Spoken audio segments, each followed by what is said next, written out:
इस ब्रह्मांड में तथा दूसरे भी इसी ब्रह्मांड जैसे अनंत कोटि ब्रह्मांड, ब्रह्मांड निकाया निर्मित माया रोम रोम प्रतिवेद, गोस्वामी जी ने भी कहा है। वही बात यहाँ पर गुरु वशिष्ठ जी राम को समझाते हुए कहते हैं कि अलग अलग ब्रह्मांड में बड़े विचित्र विचित्र आचार विचार वाले लोग, एक दो नहीं सहस्त्रों किस्म के प्राणी विचरते हैं। इसी प्रकार अन्यान्य समय में उत्पन्न होते हैं अनंत भुवनों में, और कई ब्रह्मांड समयांतर में बीच में लुप्त भी होता है। अब तो विज्ञान भी सिद्ध कर दिया कि कई एक जो ग्रह हैं वो एक्चूट हो जाते हैं, क्या बोलते हैं, ब्लैक होल बन जाते हैं, समाप्त हो जाते हैं। तो गुरु वशिष्ठ कहते हैं कि उन ब्रह्मांडों में उन ब्रह्मा आदि देवताओं की उत्पत्तियां विचित्र सी हुई बताया जाता है। महासर्ग के आरंभ काल में कभी तो ब्रह्मा कमल से उत्पन्न होता है, कभी जल से उत्पन्न होता है, कभी अंड से उत्पन्न होता है, कभी आकाश से उत्पन्न होता है। ऐसी भी चर्चाएं अनेक शास्त्रों में की गई। अब धरातल के ऊपर तो कमल से उत्पत्ति बतलाया, नारायण के नाभि से कमल और कमल से ब्रह्मा, लेकिन कहा कि कई बार वो जल से ही उत्पन्न हो। लो विभिन्न सृष्टियों में कोई भूमि केवल मिट्टी के रूप में प्रकट हुई है, तो कोई बिल्कुल पत्थर के रूप में। नारायण हरिषण नारायण कई स्वर्णमयी है तो कई ताम्रमयी है, ये भी एक कल्पना है।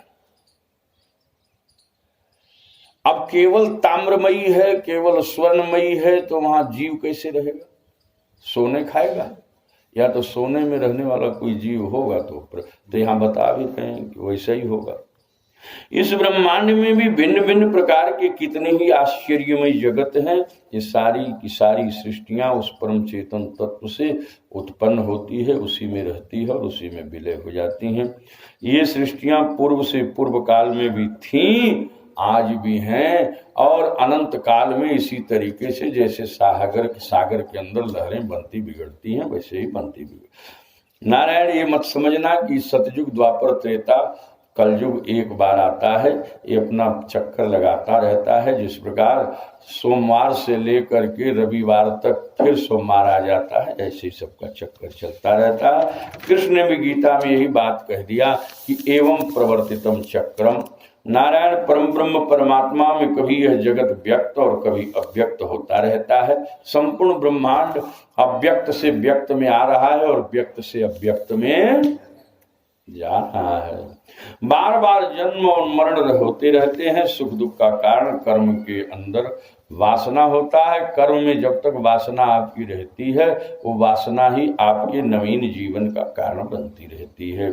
नारायण यह सृष्टि प्रकट रूप से पुनः पुनः चक्र की भांति चलती रहती है। फिर दैत्य और देवता जन्म लेते रहते हैं, पुनः लोक लोकांतरों का क्रम प्रकट होता रहता है। फिर स्वर्ग और मोक्ष प्राप्त की चेष्टाएं चालू हो जाती हैं।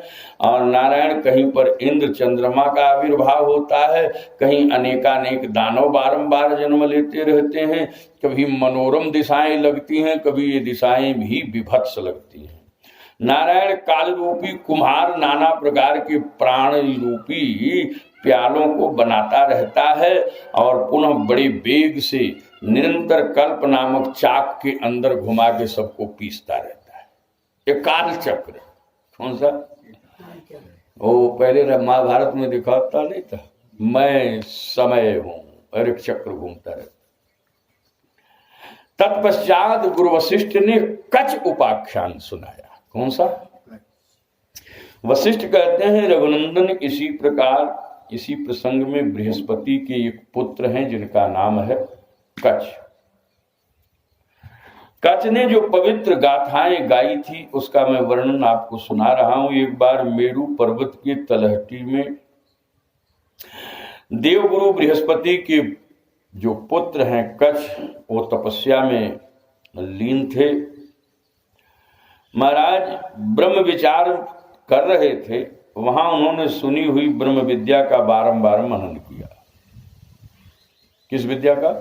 ब्रह्म विद्या का, लेकिन ये सुना हुआ उनका अनुभव और निधिध्यासन करके आत्मा में परम शांति को प्राप्त कर ली। उनकी बुद्धि परमात्मा के यथार्थ ज्ञान रूपी अमृत से परिपूर्ण थी। उन्होंने उद्गार प्रकट किए अपने कि अहो जैसे महाप्रलय के जल से समस्त संसार भरा रहता है, उसी प्रकार संपूर्ण विश्व परमात्मा से पूर्ण रूपेण परिपूर्ण है। ऐसा मुझे अनुभव हो गया है कि यह सब परमात्मा ही है। इससे मेरे सारे दुख नष्ट हो गए। सभी जगह परमात्मा स्थित है और सब कुछ परमात्ममय है। मैं सदा परमात्मा स्वरूप हूँ। आगे गुरु वशिष्ठ जी कहते हैं कि राम, संसार से उत्पन्न हुए जो पुरुष केवल सात्विक भाव से संपन्न होते हैं, वे फिर कभी जन्म ग्रहण नहीं करते, सर्वदा के लिए मुक्त हो जाते हैं। परंतु जो सत्वगुण प्रधान राजस प्रकृति के पुरुष हैं, उनका इस जगत के अंदर जन्म संभव रहता है और जो परमात्मा से अधिकार प्राप्त करके प्रधान रूप से यहाँ आते हैं, ऐसे महान गुणशाली पुरुष संसार के अंदर बड़ी दुर्लभ हैं। उनका तो कल्याण हो गया होता है। लोक कल्याण, जन कल्याण के लिए वो सदैव संसार में अनेकों प्रकार की क्रिया में बरतते रहते हैं। प्रेम से बोलिए आनंद कंद श्री हनुमंत लाल महाराज की जय। आगे गुरु वशिष्ठ जी कहते हैं कि राम, अज्ञान ही पाप कहलाता है और उसका नाश कर लेना, विवेक पूर्वक विचार कर लेना, यही सबसे बड़ा पुण्य है। इससे बड़ा कोई पुण्य। उपशम प्रकरण के अंदर परमात्मा प्राप्त से ही दुखों का अंत बतलाया है। जब उपशम प्रकरण प्रारंभ किया, रघुनंदन शास्त्रों के अभ्यास, साधु पुरुषों का संग, सत्कर्म के अनुष्ठान से जिसके अंतःकरण पवित्र हो गए हैं, वही इस ज्ञान का अधिकारी। दो टुक बात बार बार कह रहे हैं गुरु वशिष्ठ। स्वयं ही विवेक विचार द्वारा अपने स्वरूप की पर्यावलोचना करके तथा उसका यथार्थ ज्ञान प्राप्त किया जा सकता है। और जब तक ज्ञेय वस्तु की उपलब्धि न हो जाए और ज्ञाता, ज्ञान और ज्ञेय तीनों एक न हो जाएं, तब तक गुरु चरण को छोड़ना नहीं चाहिए। ज्ञाता, ज्ञान और ज्ञेय तीनों की उपलब्धि होनी चाहिए। नारायण, जिस पुरुष ने तत्व का यथार्थ ज्ञान नहीं प्राप्त किया है, उसका मन यदि मोहग्रस्त होता हो तो किंतु उसे सार तत्व का यथार्थ ज्ञान गुरु को करा देना चाहिए। अगर मान लो किसी शिष्य को बार बार समझाने के बाद भी उसको तत्व ज्ञान नहीं हो रहा है और वो मरणासन्न पहुंच गया, तो गुरु का एक दायित्व बनता है कि उस शिष्य के करीब जाकर के और जो रहस्यात्मक बात है उसके कानों तक डाल दिया जाए। जैसे श्री सुखदेव जी ने परीक्षित को कहा, यार तुमसे बैठ करके एक हफ्ता बात करते हैं, बात मुक्ति की है तो मैं एक क्षण में बतलाऊंगा और तू समझ भी जाएगा। नारायण, उसमें तो मूढ़ता की संभावना ही नहीं है गुरु में, लेकिन अगर शिष्य में ऐसी संभावना है तो जगत के कारणों को तो जो वो समझता है उसकी परिपुष्टि करते हुए उसके हृदय में एक बात बतला दिया जाए अंतिम समय में कि इस सृष्टि में परम चेतन तत्व परमात्मा के सिवा कुछ भी, अगर इस भाव को लेकर के वो कलेवर को छोड़ेगा तो मुक्त हो जाएगा। गुरु वशिष्ठ राम से कहते हैं कि राम, वासना शून्य हो जाना ही मुक्ति है। वासना शून्य हो जाना मुक्ति है। हाँ, मानव शरीर का आश्रय लेकर भी कोई मूढ़ पुरुष अगर सकाम भाव से संसार में ही विचरण कर रहा है निष्काम भाव से परमात्मा का या निर्गुण निराकार तत्व का उसने बोध नहीं किया तो उसने जीवन, गुरु वशिष्ठ कहते हैं कि हे पुरुष श्रेष्ठ रघुनंदन, वास्तव में अपने लिए नरक का मार्ग प्रशस्त कर दिया। नाना प्रकार का दुख, जो शंकराचार्य कहते हैं, पुनरपि जननम पुनरपि मरणम पुनरपि जननी जठरे, बार बार अपने आप को अधोगति में जन्म मृत्यु के चक्कर में डाल दिया। इस संसार में नारायण कोई ऐसा अघटित घटना हुआ हो, कोई पक्षी उस ब्रह्म को पा गया हो, कोई पशु गजेंद्र पा गया भगवान को, ऐसी बात कही गई है, लेकिन ये कहीं युगांतरों में, कल्पांतरों में कोई घटना है। वास्तव में मुक्ति का और इस परम ज्ञान का अधिकारी तो मानव ही है, दूसरा नहीं है। मन, हालांकि पक्षियों ने बड़ी श्रेष्ठ बातें कही, भुसुंडी के शब्द सुनो तो क्या बात। आए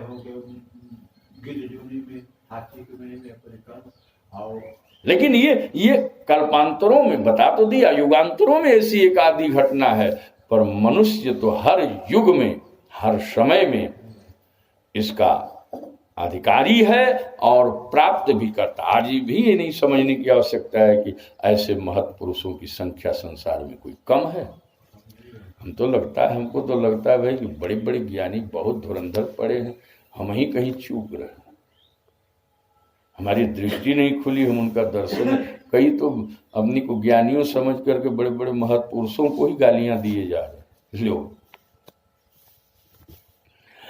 आगे कहते हैं गुरु वशिष्ठ जी की मानव को सभी द्वंद्वों से अंत तक विनिर्मुक्त हो जाना चाहिए। हे राम, मैं तुम्हें राजा जनक को सिद्धों का उपदेश और सिद्ध गीता सुनाता हूं।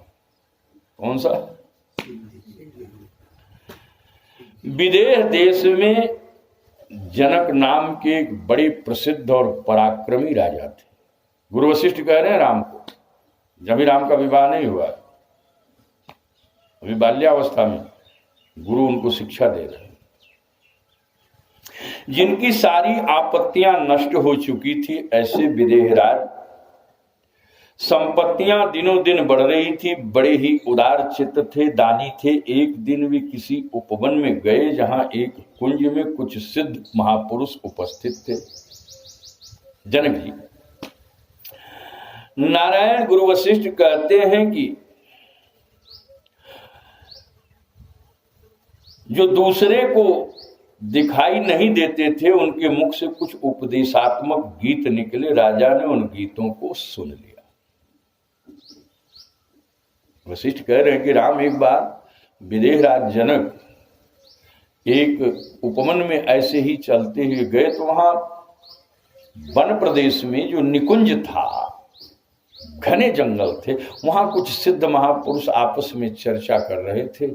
उसमें कोई एक भजन गा रहा था, कुछ ऐसा गीत गा रहा था, गीत नहीं बल्कि उद्गीत कह सकते। एक होता है गीत, एक होता है उद्गीत। चर्चा हुई है इसलिए इसमें हम न जाए।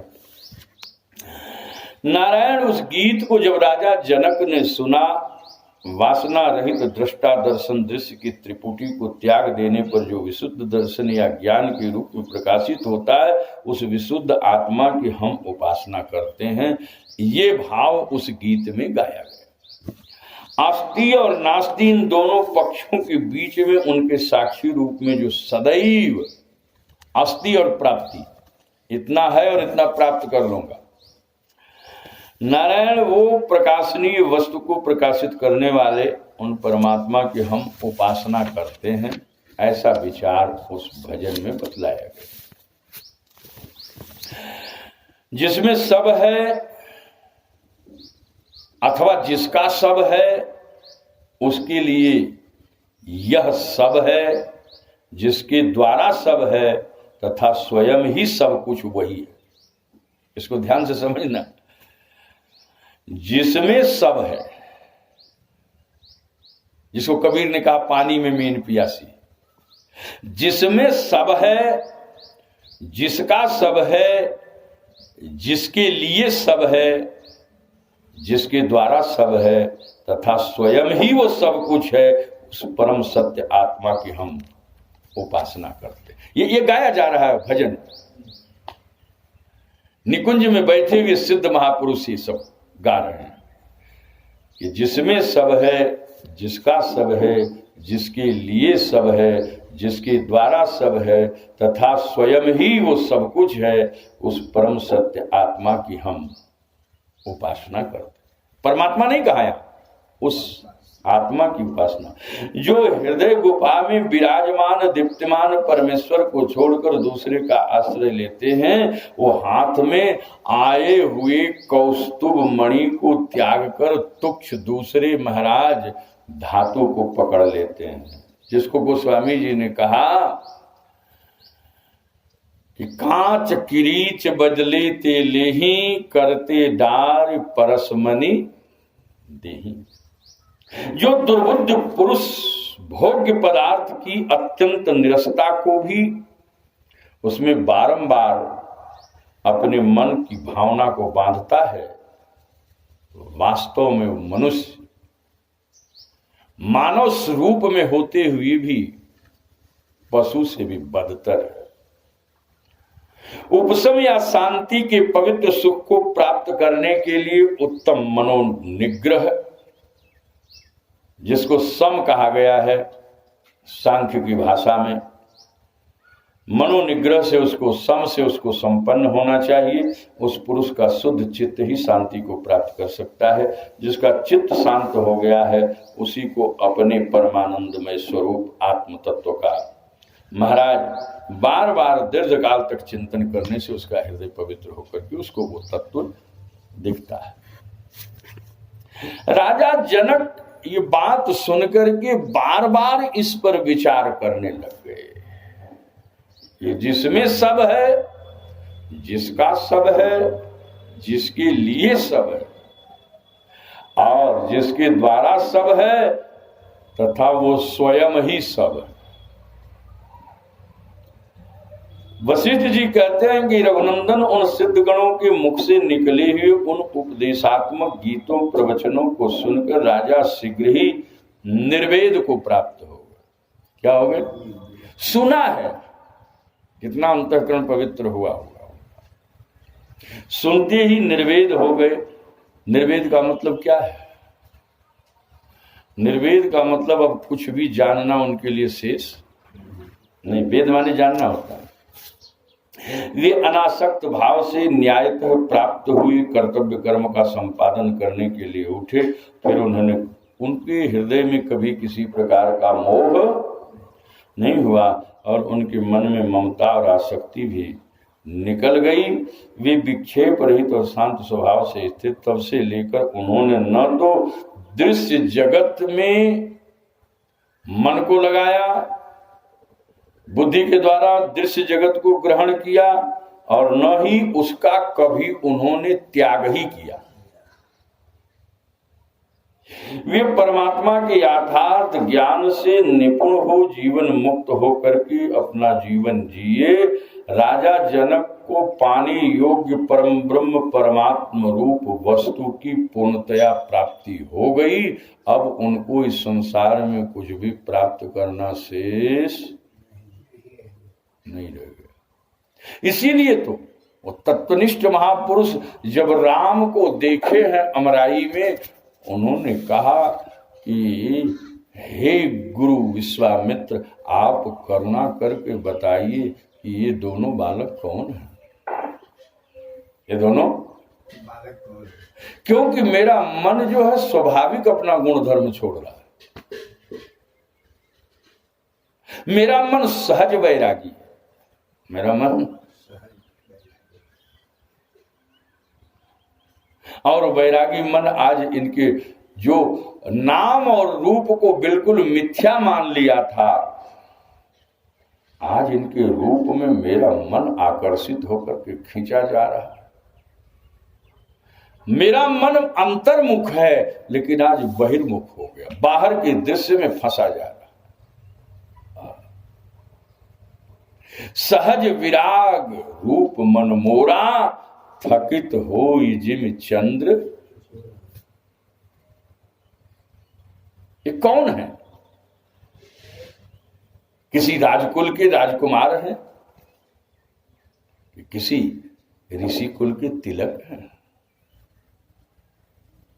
जल्दी बतलाओ। और फिर विश्वामित्र ने कह दिया कि जनक, इनको पहचानने में हमको भी 3 बार परीक्षा देनी पड़ गई, लेकिन अब मैं समझ पाया कि जनक वास्तव में ज्ञानी है। देखते ही पहचान गए, ये रघुकुल के तिलक भी हैं, रघुकुल के पालक भी हैं और मुनियों के तिलक भी हैं। प्रेम से बोलिए आनंद कंद भगवान। तो विशुद्ध बुद्धि द्वारा प्रज्ञा से ही परमात्मा की प्राप्ति होगी। इस सर्ग 12 हम कल आपके सामने प्रस्तुत करेंगे। आज वाणी को यहीं विश्राम करते हैं। आइए हमारे साथ कुछ क्षण भगवान का नाम लेते ही नारायण आरती का आनंद। प्रेम से बोलिए आनंद कंद भगवान। योग वासिष्ठ रामायण भगवान की। श्री हनुमान जी महाराज।